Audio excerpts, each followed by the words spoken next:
Hola a todos y bienvenidos a un nuevo episodio de MIP, donde exploramos temas interesantes y desconocidos de historia, geopolítica y lo que venga. Hoy nos sumergiremos en el inusual estatus de Puerto Rico. ¿Es Puerto Rico una nación?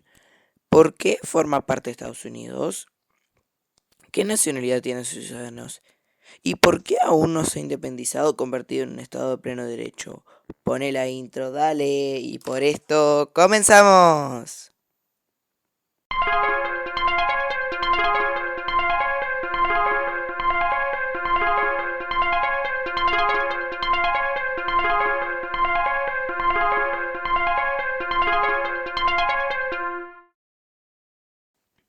Para sorpresa de muchos, Puerto Rico no es un país independiente, sino un territorio no incorporado a Estados Unidos. ¿Quién lo hubiera pensado, verdad?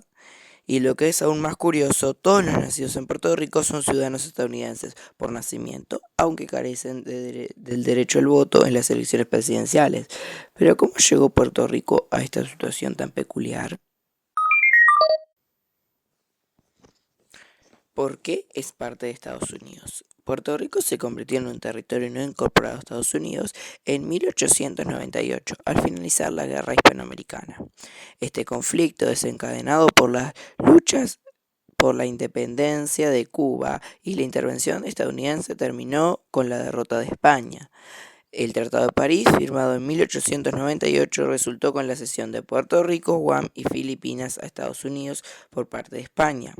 Esto marcó el comienzo de la compleja relación entre Puerto Rico y Estados Unidos. Y esto también implicó que España sería como uno de los primeros fines de su era imperial. ¿Por qué? Porque España solamente se quedó ahora con dos territorios en África, si mal lo recuerdo, por más o menos las fechas temporales se queda con Guinea Ecuatorial y se queda con el Saharaui, o sea que son los dos lugares que se queda más las Islas Canarias. Son esos tres lugares que se quedan, o sea, no se queda con tanto más territorio. La guerra hispanoamericana fue un conflicto que tuvo lugar entre España y Estados Unidos entre 1898, que también se puede denominar a veces como guerra hispano-estadounidense. Surgió la tensión entre los independentistas cubanos y el gobierno español, así como la expansión imperialista de Estados Unidos. Creo que que le salió el tiro por la culata, como se dice popularmente, a Estados Unidos con la independencia de Cuba. ¿Por qué? Yo hubiese jugado a Estados Unidos más sucio y lo hubiese incorporado. Le hubiese dado el estatus que ahora vamos a mencionar a Puerto Rico, lo hubiese hecho Estado o lo hubiese hecho colonia. ¿Por qué? Porque después Cuba le terminó siendo comunista y después Cuba terminó siendo un talón de Aquiles muy importante. La batalla más famosa de la guerra fue la del USS Maine, un buque de guerra estadounidense que explotó en el puerto de La Habana, Cuba, en 1898. Aunque las causas exactas de la explosión nunca fueron determinadas, Estados Unidos culpó a España y utilizó el incidente como justificación para declarar la guerra. El buque hasta hoy en día no se sabe por qué explotó, así que imagínense. La guerra fue breve pero intensa. Las fuerzas estadounidenses llevaron a cabo operaciones militares en el Caribe y en el Pacífico, donde derrotaron a la flota española en la batalla de Manila Bay, en Filipinas. La guerra culminó con la firma del Tratado de París, en que España reconoció la independencia de Cuba y cedió Puerto Rico, Guam y Filipinas a Estados Unidos. Filipinas supuestamente fue una venta. ¿Qué derechos tienen? Los residentes de Puerto Rico tienen la ciudadanía estadounidense de 1917 y supuestamente está la ley de nacionalidad que salió alrededor del 40, que también creo que influyó en que todos nacidos en Puerto Rico fuera estadounidense. Lo que les otorga los derechos y beneficios, o si no, es por ley de sangre. Pero estoy casi seguro que tiene que ser por ley de tierra, casi seguro, como en Estados Unidos. Lo que les otorga derechos y beneficios, como la capacidad de viajar y trabajar libremente en Estados Unidos sin necesidad de visado. Sin embargo, no tienen representación en el Congreso y no pueden votar en las elecciones presidenciales a menos que residan en el territorio continental de Estados Unidos.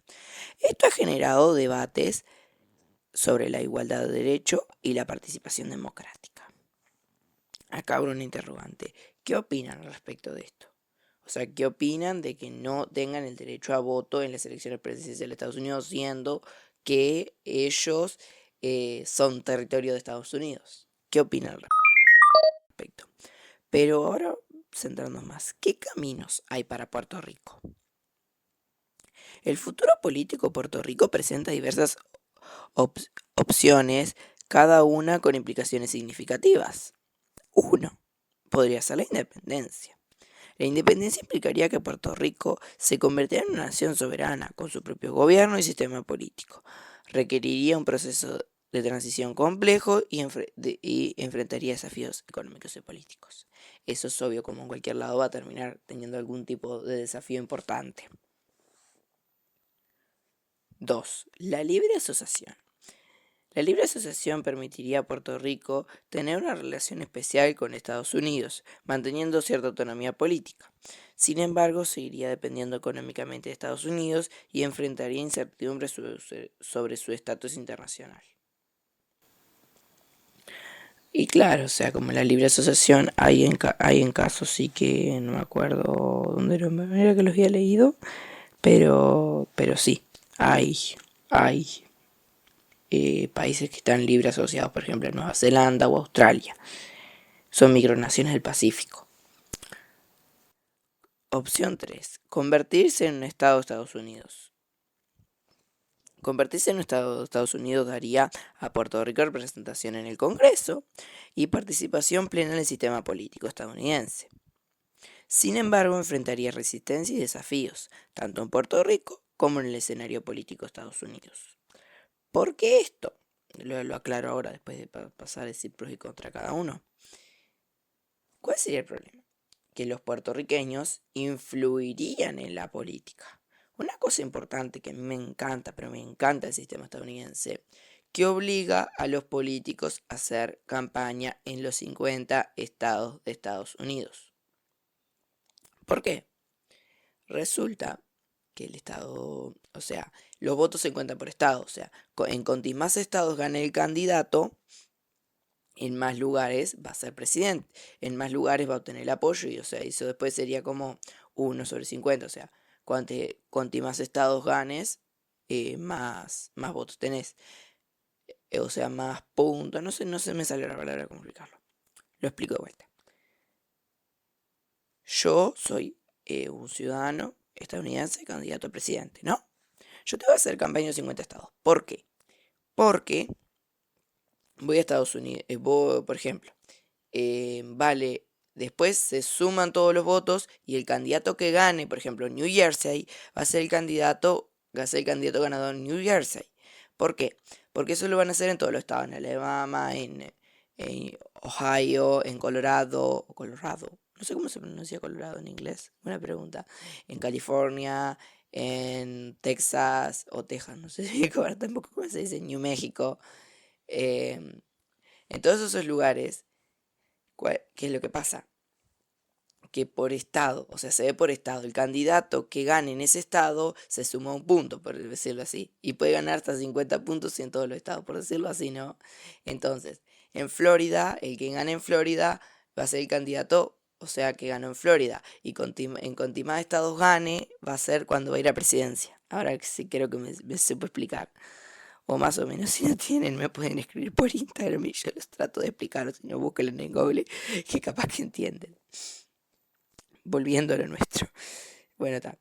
Cada opción tiene sus pros y sus contras. La independencia proporcionaría a Puerto Rico control total sobre su destino, pero enfrentaría desafíos económicos y políticos. La libre asociación ofrecería autonomía política, pero podría limitar las oportunidades económicas. Convertirse en un Estado de Estados Unidos proporcionaría representación y derechos plenos, pero podría erosionar la identidad cultural y la soberanía de Puerto Rico. ¿Por qué? Porque la identidad estadounidense, el patriotismo, yo soy estadounidense, no es lo mismo de el ser puertorriqueño. El que yo soy de Puerto Rico, también voy a tener que aceptar que soy de Estados Unidos. ¿Por qué se trajo a la mesa cambiar el estatus de Puerto Rico?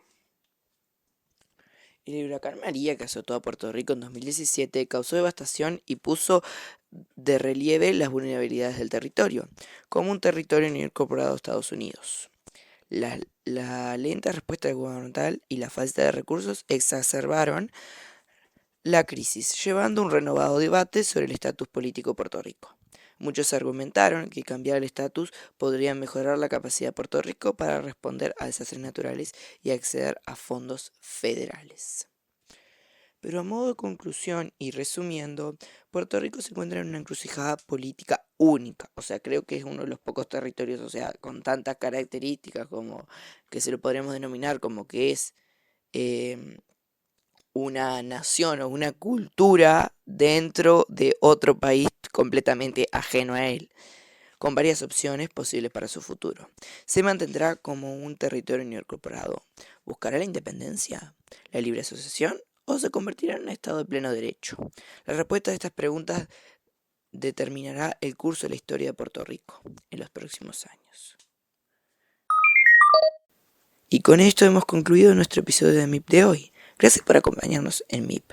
Nos vemos en la próxima semana con más temas fascinantes. Hasta la próxima. Pero no te olvides seguirnos en todas las redes sociales, como siempre, cambiando el tono ahora de alegría, que en TikTok estamos triunfando medianamente bien. Así que te invito a seguirme en mi TikTok, @ mi propio podcast, y en Instagram, el mismo nombre de usuario. Muchas gracias.